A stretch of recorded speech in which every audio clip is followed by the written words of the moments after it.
Hey, welcome to the process. My name is Dr. John Bush. This is week one. Sunday game scripts match up my rankings with uncertainty, including also power rankings.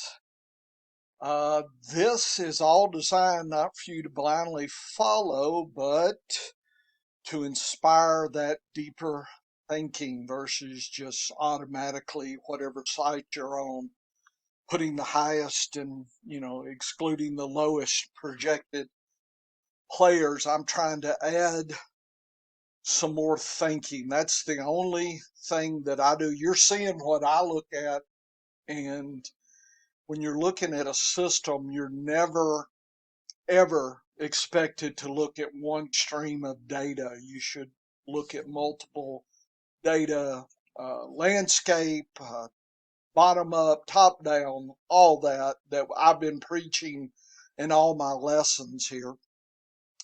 And so already kind of went through the background on my Thursday week one thing. Interesting game, but it's not time to go crazy one way or the other. We learned some things, but a lot of stuff we really still don't know, so I wouldn't get overly panicked here.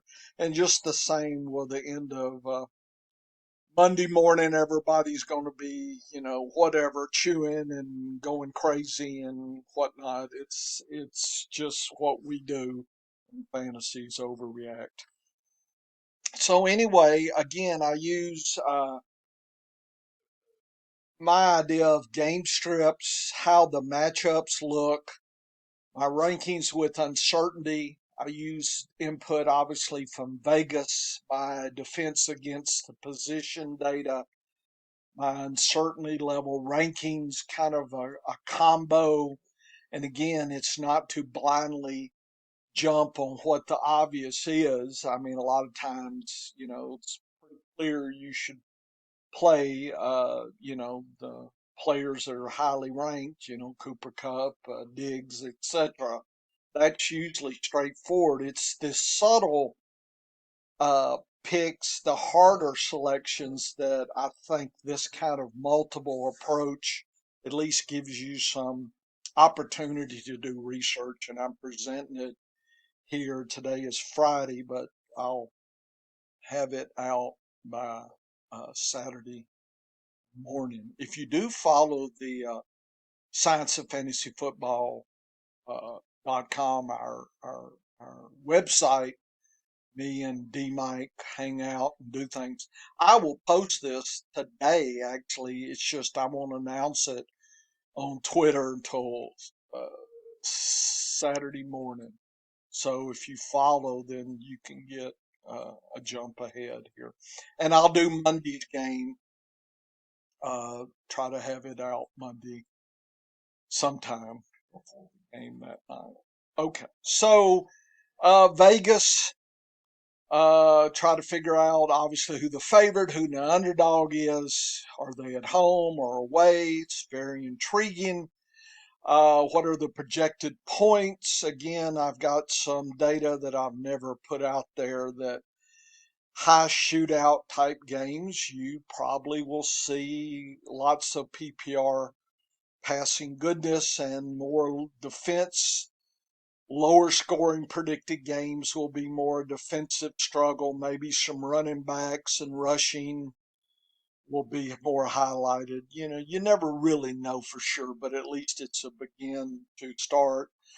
Game spread, is it predicted to be close? Then that can mean it's back and forth, and you can get a lot of game speed going. Or if it's a blowout, then maybe you're the team that figures to blow out will put the brakes on, and so in PPR you may not get as much as you thought you were going to get, whereas the other team has to go into passing, passing, passing, and uh, so that could be garbage time situation. So it's good to find out kind of what is thought and use that to at least imagine and may be happening here.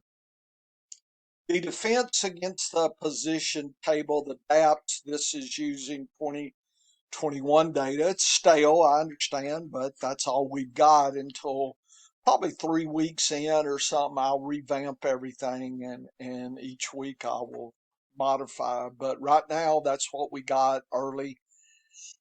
And you're looking then for where spot starts are for running backs, QBs, wide receivers, tight ends, kickers, defense, kind of an overall feel for the defense versus each team, and kind of a team level, then a positional level as well. So you start getting some ideas if it's an easy.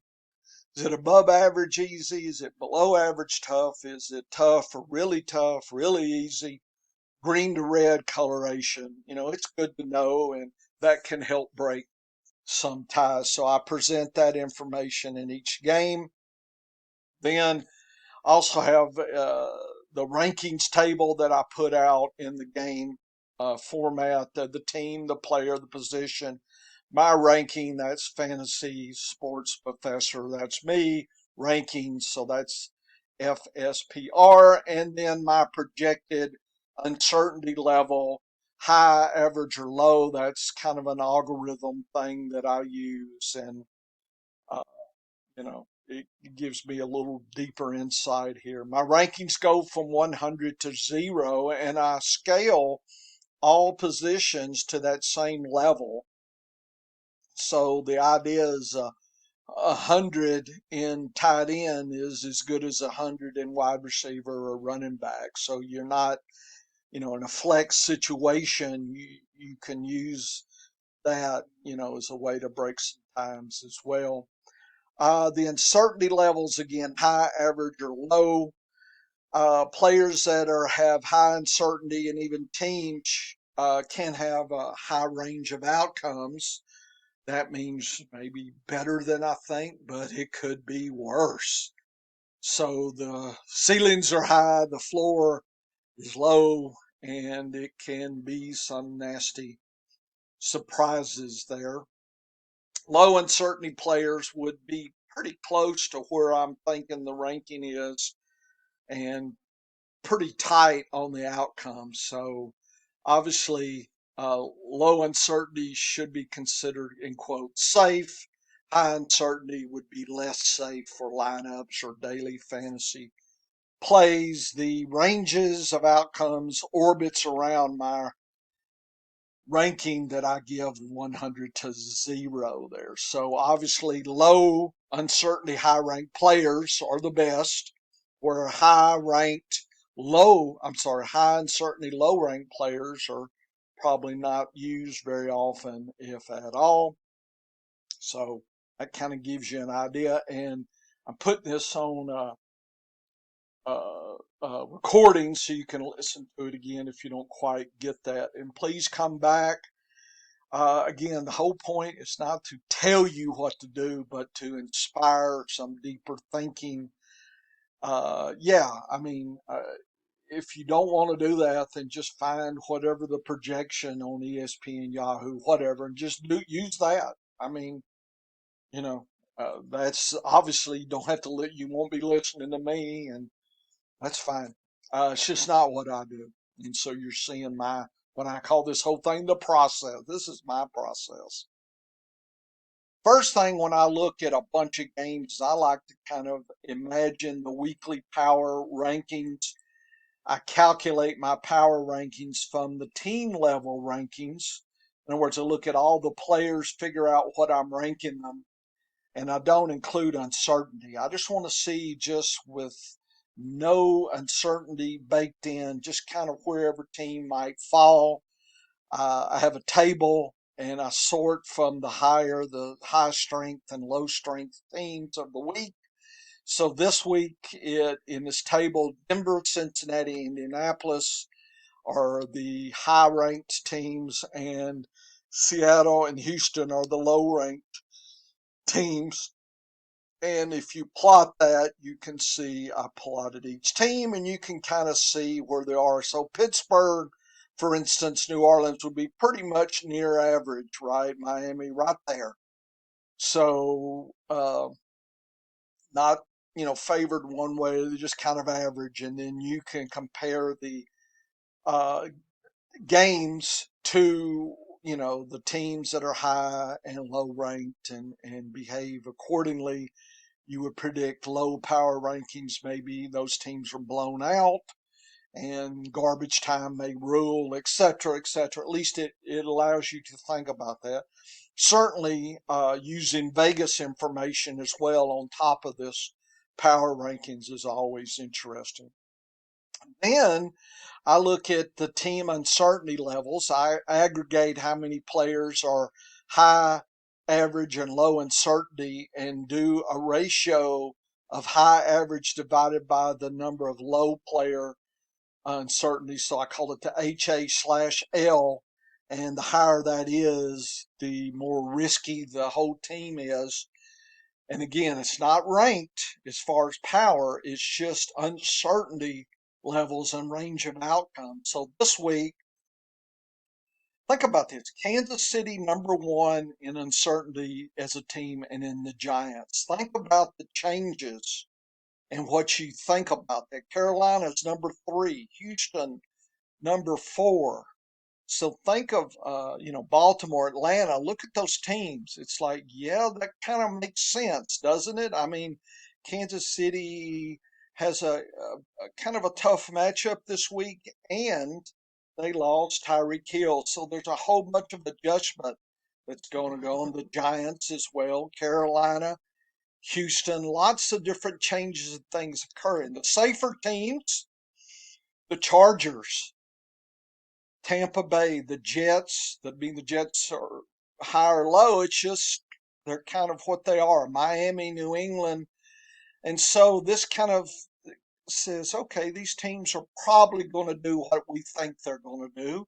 These teams could surprise bad or good. And so that inspires some deeper thinking. If we look at it this way, highest uncertainty teams are here to the lowest there. So you can frame some of your thinking based on just these two ideas of power ranking and high uncertainty. A lot of rankings just go to the player level, and I think you're missing the landscape view of the whole team. And that's why I think Vegas is important. I think my power and uncertainty levels, team level, are important as well for you to get a big sense of what might be occurring. You've got to be ahead of the game a little bit in your lineups, right? Uh, you just got to beat your opponents this week. It's a weekly game. So this week we have high scoring games. I'm not including Thursday or Monday. And so here's the high scoring. Above 49 is the over under. So we have three this week. Over unders 54.5, 52.5, and 51. So it's the Chiefs, Cardinals, Raiders, Chargers, Buccaneers, Cowboys. And the Chiefs are figured to blow out the Cardinals at least one touchdown, but the other two are tougher. So even though Chiefs are high in certainty, if they put it together, they can really put the hurt to the Cardinals, and you can get a blowout game. Uh, script, garbage time strip scenarios where these other two might be a complete back and forth there. Again, these are high predicted points there. And so this is then the DAP tables that I have. I have the game number, the team, the week, the segment that's the front half of the season, FH. Uh, Arizona's at home, so the Chiefs are going to be a little bit more uncertain. The opponent for Arizona is Kansas City, and there's no color green or red, so it's average opponent.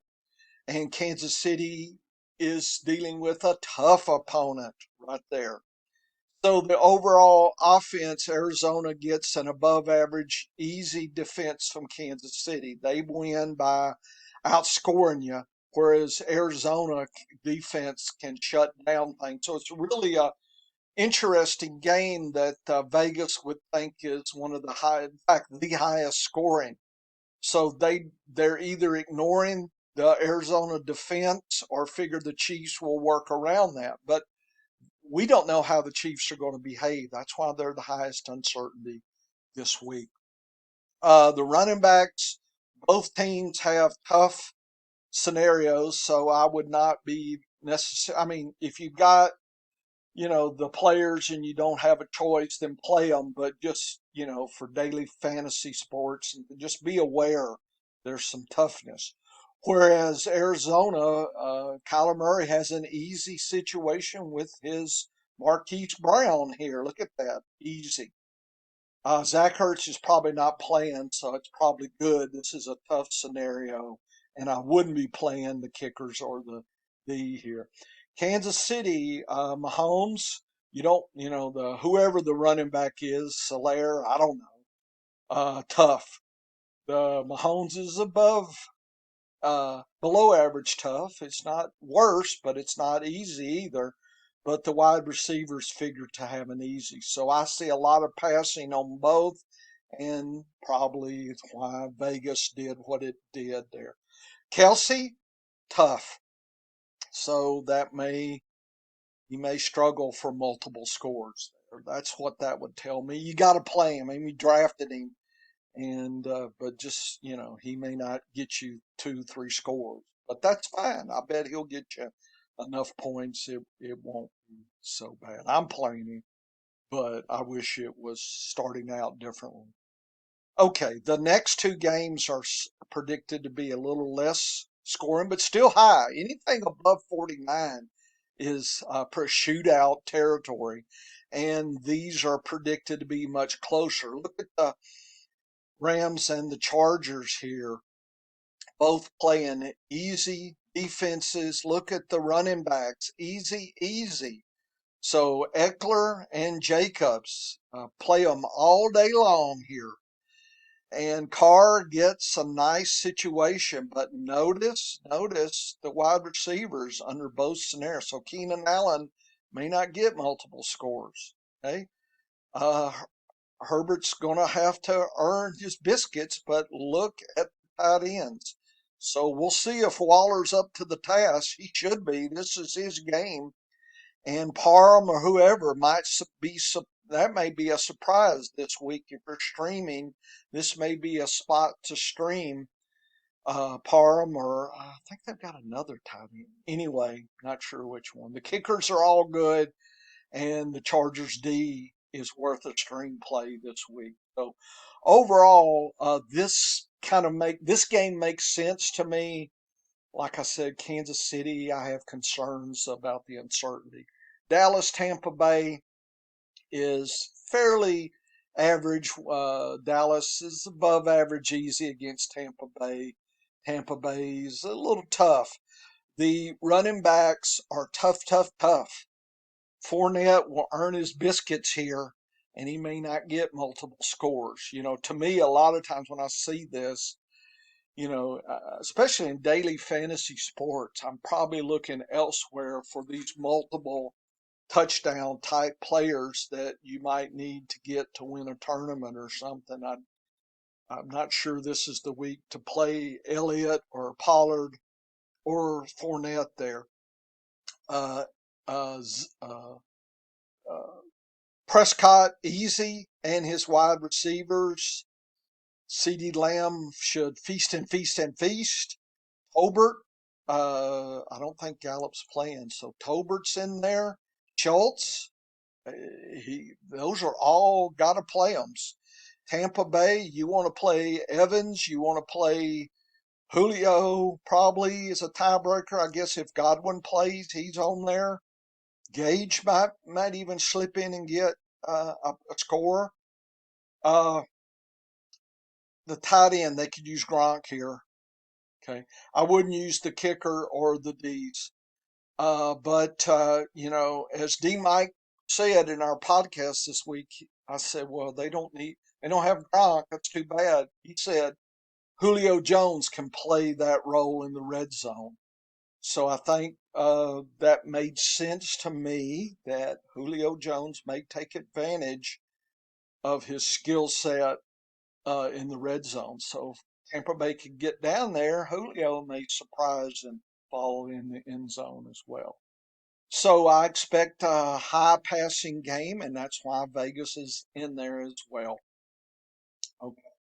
So here are Arizona and Kansas City. You can look at where I rank the players, and it's high uncertainty, average, and low. So Connor is 75, so that's not bad. It's not, nothing to mortgage the farm over, but there it is, 75. Williams at 10, Benjamin high uh, uncertainty here. Ertz, if he plays, uh, should be okay, but I'm not sure he's playing, and I wouldn't play McBride. Marquis, Marcus Brown looks really good, but I still give him an average. He's never played before. Moore could be in there. Green, don't forget, he's on there as well. He could surprise. So I see Brown and then maybe one of these two or both get a touchdown. This could be a really interesting game here. Here's Kansas City. And again, the kicker, we all love the kicker. Mahomes is high uncertainty, but highly ranked. Hilaire, about average. So I'm not looking to play him. Kelsey, you got to play him. Schuster is high uncertainty in this whole situation, but he could score.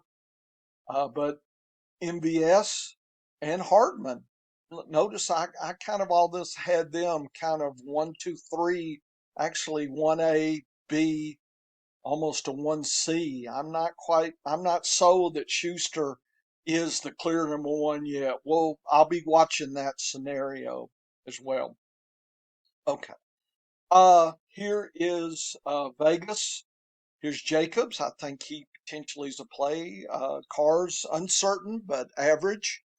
Waller, high uncertainty, just his health and everything, but he has a great matchup here, and but high uncertainty. And Devontae Adams, average uncertainty but highly ranked, and then Renfro as well. So, I'm thinking it's both these guys score for sure. So I'm not overly worried. The Chargers, I think Austin Eckler is gotta play him all day long.